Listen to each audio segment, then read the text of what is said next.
Dylan from the Silvernagle Real Estate team and Keller Williams Referred Realty. This is my wife, Jennifer O'Kane, Realtor and Productivity Coach at Keller Williams Realty Centers. Combined, we have 12 and 13 years as experienced realtors, and this is our morning show. Yeah, that's right. This is a show where we're going to bring you all the real estate news that we think you need to know, and we're going to do it over coffee. So let's jump right in. What do you got for me first? All right, my first article today, headline really grabbed my attention, is from Bloomberg News, Canada. And the headline reads, as Canada rushes to fix housing affordability, free land now up for grabs. Free land, I'll take some of that. I got a little bit excited about that. What they're actually talking about in this article is the fact that the government across Canada, different areas, provinces have their own kind of ideas here, but they're doing land handouts and tax incentives to try and get developers to focus on building rental units. Gotcha. Okay. So it's not free land for everybody, unfortunately, but if you are a developer, there's an opportunity there. The article gets into a conversation around a company that's basically pushing for, it's called the Creative Housing Society, and what they're pushing to do is over the next 10 years, invest $10 billion and build 50,000 rental units in Canada. Okay. Really in Toronto and Vancouver are their two main pockets. Makes sense. Their places that need it the most. Places that need it the most, exactly. And their idea is, and what they're pitching to the government, is that they want to build rental units that are going to be more affordable for people in that middle income range between 40,000 to 100,000. And their entire stance is that that's the service sector, right? Okay. That's your nurses, your teachers, your librarians, all that sort of stuff. And the affordability issue is causing them to get pushed out of the market. So they're going to the government trying to take advantage of these incentives to build these buildings to target those type of people, because the issue is that once those workers kind of leave the service sector, then we have a problem with the economy of the city as a whole. So they're trying to tap into that and utilize these incentives in order to create that. Now the bigger question here lends to, is 10 years too late, right? Because if it's taking this long to get the approvals, to get CMHC on board, because they're kind of going to CMHC to say, hey, look, we want to do this. Will you freeze our interest rates for the next 10 years at this rate? And they're getting private lending to fund it. Gotcha. Right? So there's a lot of moving parts there. But the reality is, whether they get it together or they don't get it together, if we're talking 10 years out, will that be quick enough? And will it resolve this issue? And should these be the people that they're targeting? Yeah. Yeah, I think it's a great creative way to help get rental units into the market. Obviously it's been a problem because developers don't see the same profit margins on those as they do for their condos and stuff like that. And I mean, we have restrictions on builders when they do, subdivisions and stuff like that. They have to build X amount of parks, or when they do those units, they have to replace a certain amount of rental units anyways. So I'm all for them being incentivized to do something like this. I think it's a great idea. Also think that 10 years, it'd be nice if this was implemented 10 years ago, so that it was fixing the problem now. And the issue with that is that they did try to implement stuff even prior to this, but it's all failed. Nothing's actually worked. The idea has been around for a while, and hopefully these new land incentives and these new tax incentives will solve some of those problems, because the biggest issue has, of course, been the profit margins. Okay, right? Gotcha. Yeah. Gotcha. And you can, obviously, this was a lengthy article that you found. It was, very detailed. It references some of the failures and some of the other ones that they've tried and stuff like that. So, as always, all of our links are going to be in the description of our YouTube video below. So go have a long read if this is something that interests you. Otherwise, what do you got next for me? All right, my next one is about the commercial real estate side of things. So changing it up a little bit, but good news. So what we're finding out, I think people already knew this, but what we're finding out now is that the commercial sector is actually at a 3.9% availability rate, which is the historical low for the Canada. Okay. So realistically, what that's telling us is that we have very limited supply of commercial properties. So that's a great thing. There's demand, which means businesses are coming in. These properties are getting swept up. The biggest thing I took out of this article is that Toronto specifically is at a crazy low. I think it's 2.2% that we have available. And the reason for that is that a lot of our industry in Toronto specifically is starting to change. So a lot of what would have been commercial storefront style businesses are turning into e-commerce businesses. So what they need now is distribution centers as opposed to storefronts. And so a lot of our industrial land is being scooped up, and a lot of our space that we would have had is now it's shifting what's needed. So the storefronts are getting smaller, they're still getting utilized, It's just a smaller scale because the majority of the business is now done online. And then on top of that, we have the tech community coming in, and they're taking up, like Google, like big campus spaces. Right. So they're scooping up these big plots of land. So it's leaving us with very limited space. The great thing about this is the reason that everyone's coming to Toronto is because we have access by water and we have access by rail. So from a distribution point of view, it's a great hub, right? So there is a lot of stuff driving people to come into Toronto and to buy up that industrial land and, those campus spaces. I don't really see a downside to this. The biggest question that I had coming out of this is, what does this mean for our residential properties when we have this much industry, this much business, this much e-commerce and online style businesses coming into the city? What does that do for a residential market? Does it help us? Does it make no difference? Or what are your thoughts on that? I think this kind of growth is always a good thing for the city. I remember when the talk of Amazon HQ coming here and all that kind of stuff. There's always two sides to every news announcement like that, and there was people that were concerned that with that many new jobs and people coming investing into, say, our residential real estate market, they would drive prices back up and not help our affordability issue that we have. But at the same side, bringing business in here is a great thing. Yeah. My question would be, if a lot of this business that they're talking about bringing in is more about distribution and it's warehouse space, we might not see the same amount of jobs created because of it. Maybe it has a smaller impact. Right, like if some of the work is automated. Yeah, stuff like that. And again, warehouse is more about storing space than it is filling bodies in there doing work like the Google campus would be, or something like that, right? Right, yeah. The only final note I'm going to make on this is that, we were talking a lot about industrial space and distribution centers and campuses. Yep. And one of the properties where we actually, Calgary, for example, has one of the largest rising vacancy rates for commercial and agricultural land. But the conversation brought up in here that I thought was great was that once cannabis gets legalized, that's going to, the speculation is that land is going to get scooped up. Gotcha. So we should see a big shift in the agricultural land getting adopted into part of this as opposed to it sitting vacant, which right now is where the numbers are. So. Right. Mm-hmm. Okay. Yeah. Interesting little tidbit. Interesting one. I like it. Yeah. And so, what do you got as your third article for today? So my third article, going back to developers. Perfect. We're talking about a lot of developers in Toronto now are starting to mix up what they're doing with the property, so it's no longer single use. Yeah. Right, we've already seen a lot of this with grocery stores and stuff like and that. storefronts and stuff like that. Commercial space. Commercial space. Yeah. But now what they're talking about, and there's already actually 60 examples of this across the GTA, which was a number that kind of surprised me. It seemed high to me too. Seemed high, but I wasn't. I don't know all that much about it, I guess. But what they're doing is they're adding amenities, like social amenities, into the building. Yeah. So what that can mean is it could range anywhere from a YMCA, a fitness center, a swimming pool, to an art site, dance classes, kind of studios, a theater, all the way to homeless shelters and properties of that nature. And so are these more so along the lines of, they're not commercial private businesses that are doing this? Are these more so like government services? Correct, yes. Okay. Yeah, thank you. They're government services. So they're not private, they're not owned. The space is being provided to allow these government services to run. Okay. The reason being is that we're running out of space. We don't have enough space in the city to provide these services to people who want them.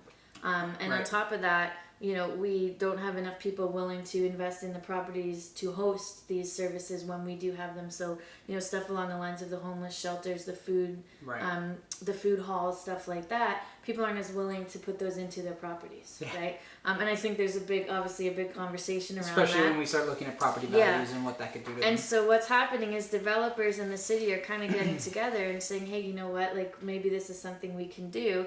The biggest challenge and what the article focuses on mainly is a lot of the red tape that comes up when it comes to that. They talk a lot about the Waterworks property, which is a development currently up for sale.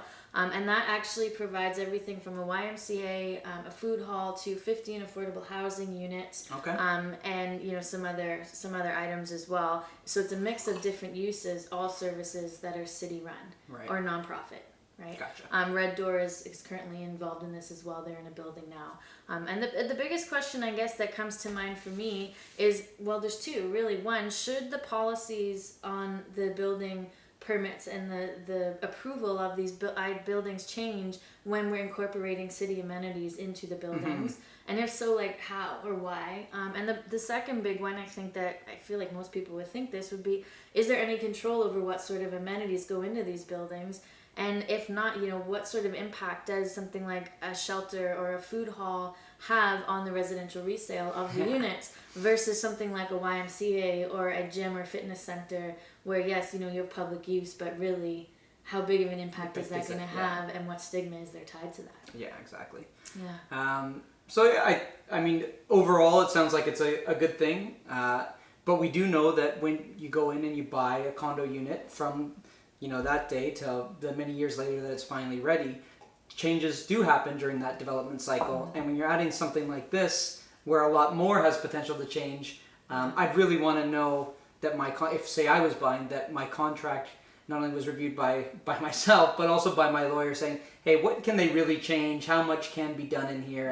And what's my way out if need be? Yeah. That if I went from saying, yeah, I'm cool with the YMCA, but, a homeless shelter or something like that, obviously. And I think we're talking about extremes. Like, I can't see Tridel having a homeless shelter built into the thing, but, I mean, the argument, a part of the argument in the article is that stigma that has been involved has been getting broken down, but because of this, because people are seeing like, hey, it's not impacting things as much, right? Now, that being said, the example that they provide in here is about a school.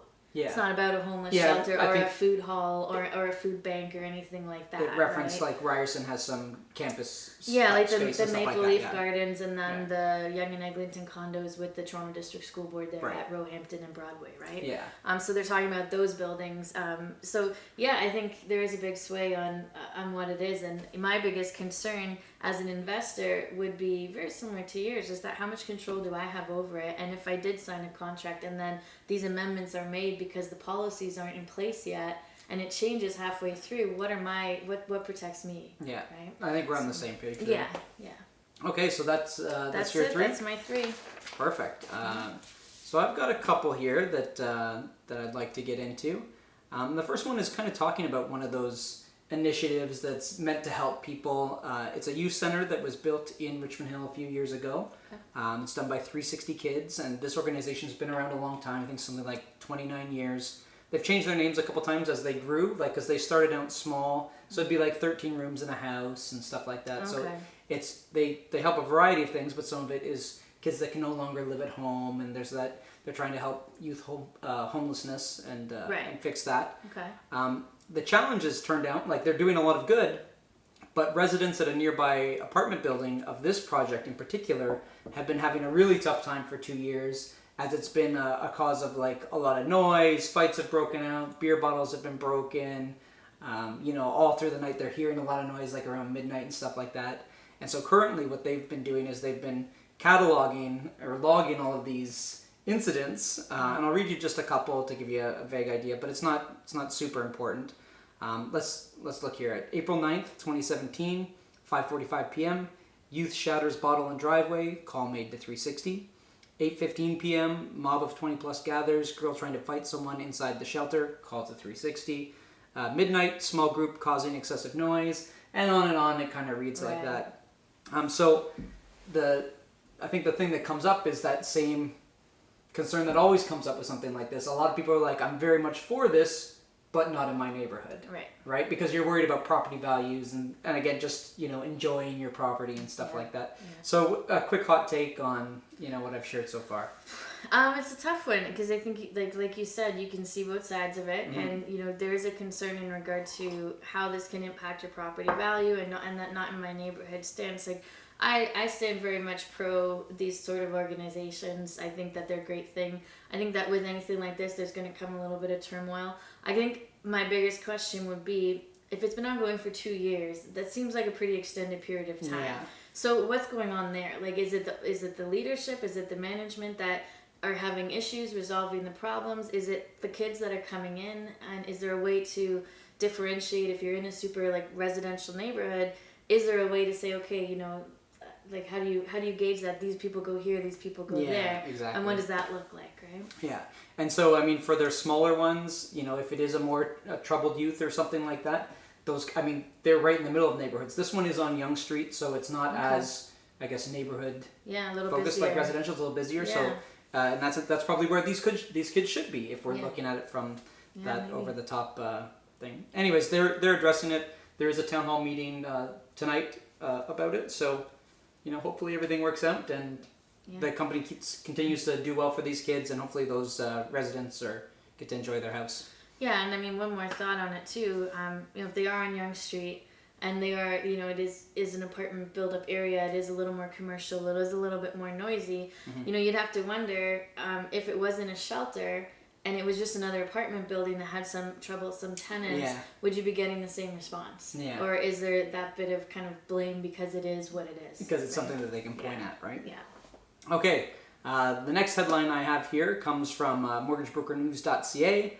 Headline is Toronto has rebounded, and the opening line is good news for Toronto mortgage brokers. The market appears to have rebounded. Okay. That's what got me in. I'm like, good news for the mortgage brokers. Let's see if it's a little bit more mortgage broker centric. Unfortunately, I didn't find that. It was a lot of just kind of some of the stuff that we talked about before, where it's talking about how the market did well in August. We saw sales up year over year. We saw price up year over year. Yeah. Overall, the summer did very well for us, and hopefully building into a nice fall market. Right. So. I kind of got bamboozled into this one, but they did bring up a couple of good points. And I think we touched on them a little bit in our last episode. I have a quote here saying, the condo market is still on fire. It never slowed down. Even month over month, the price per square foot is hitting new highs, and they've always been strong. Where the weakness is, however, is in the 905 area. Right. Very much what we talked about. We looked at Jason Mercer's quote, talking about how inventory is ultra low, and that's typically when we see what we saw before in the last few years where the prices started skyrocketing up. Yeah. But it is that 905 that we mentioned that was 4.2% months of, 4.2%, no, not percent. Just over 4 months of inventory in York region is what I'm trying to say today. Yeah. Yeah, and I think it was like 4 and change in Aurora, Newmarket, and 5 in Richmond. 5 in if Richmond I'm not Hill. mistaken. Yeah. Yeah, exactly. So, no new news there. I'm happy that mortgage brokers are also benefiting from a better sales volume and the market doing well. So I think overall you could just take a look at this and say, hey, when the market's doing well, it's good for a lot of different sectors. Moving companies and everybody that's involved with a transaction ends up doing well, and it's good for the economy. Even home inspectors are probably having a better year this year. Yeah, exactly, and good for them because for a while there it was a tougher time. All right, and my final article for today is Are Home Equity Lines of Credit a Ticking Time Bomb? Kind of a catchy title. Yeah. A little loaded. Very loaded. Very, very loaded. I'm curious to see what they have to say. So I'll kind of jump right in. We know that home equity lines of credit have been a good thing. They're a good tool. Great for debt consolidation. Great for buying a second property. Yeah. Kind of anything like that, especially when the market's been good. Yeah. And so the quote from the article that I'm going to give you is essentially where they're getting their title from. Where they're saying, "Is this a ticking time bomb?" Okay. So it's not the line of credit itself that causes the problem. It's the way people use them and don't properly account for the repayment provisions. It charges interest only and has no naturally inputted principal pay down. Right? So you can kind of see where they're going at now. If people aren't, fiscally responsible and have this thing where they only have to pay interest, they're like, oh, this is easy. I've got this money here, blah, blah, blah. But you're never actually getting rid of the debt. Right. So I don't know. What's your thought on this? I think I can see what the point is. I understand what they're saying. I think that there's a deeper issue here. Like, I think it comes down to that, yes, if people are misusing the product, then obviously that's a problem. Yeah. Is it a ticking time bomb? Only, I think, if you really have a lack of understanding. And that kind of reminds me almost of like when things aren't explained properly. Like you remember when you're 18, 17 and you go to like, I don't know, the Bell Canada Center or whatever it's called, or like you're in university and you go through like the student center and there's all these tables and they're like, sign up for a credit card, get a free t-shirt. Yeah. And you're like, yeah, it's cool, free t-shirt. And you sign up for this credit card, but you have no concept of how it works. 22% interest rate and stuff exactly. like that. That's kind of what this reminds me of. It's like, here's this great product, we're going to pitch it to you, but we're not going to fully explain to you how it works. And I think that's where the ticking time bomb comes from. Right. Overall, I think if as the conversation around wealth and wealth management continues and we get a little bit more educated, about what we can do with our money and what the different products are, and we start to learn to question things more, that this will become less of an issue. I mean, hopefully. Yeah, so the big points I just want to make to people is that these are great short-term lending options when you can pay something off quickly and you know how that's going to happen. Unfortunately, some people can use it to live beyond their means, so you do consolidate that debt and then you have access to this money here that you just started spending. Don't want to do that. No. That's not just, it has to be used there for a purpose, specifically a wealth building purpose, I think Yes. is what you want to use it for the most. Yeah. And in a marketplace where we see flatlining home appreciation and interest rates climbing, it gets a little bit dicier. It might not be the vehicle that you want to use unless you are, very on top of it and you've spoken to a representative that's really explained it to you well. Right. Yeah, and I think again it comes down to the simple element of, are you using it to invest and grow your wealth? In which case there should be a way for you to then make those payments down. Exactly. If you're using it to consolidate your debt, that's fantastic, but come up with a plan, a structure, and stick to it so that you make sure you pay down that principal as well. Right? Yeah, get it paid off. Yeah. So anyway, so that's our show today. We hope you enjoyed it. As always, the links are in the YouTube description below if you want to read up on any of these articles. Yeah. And what do we do next? Don't forget to subscribe so that you can make sure that you don't miss the next shows that are coming up. And other than that, thanks for joining us, and we hope you have a great day.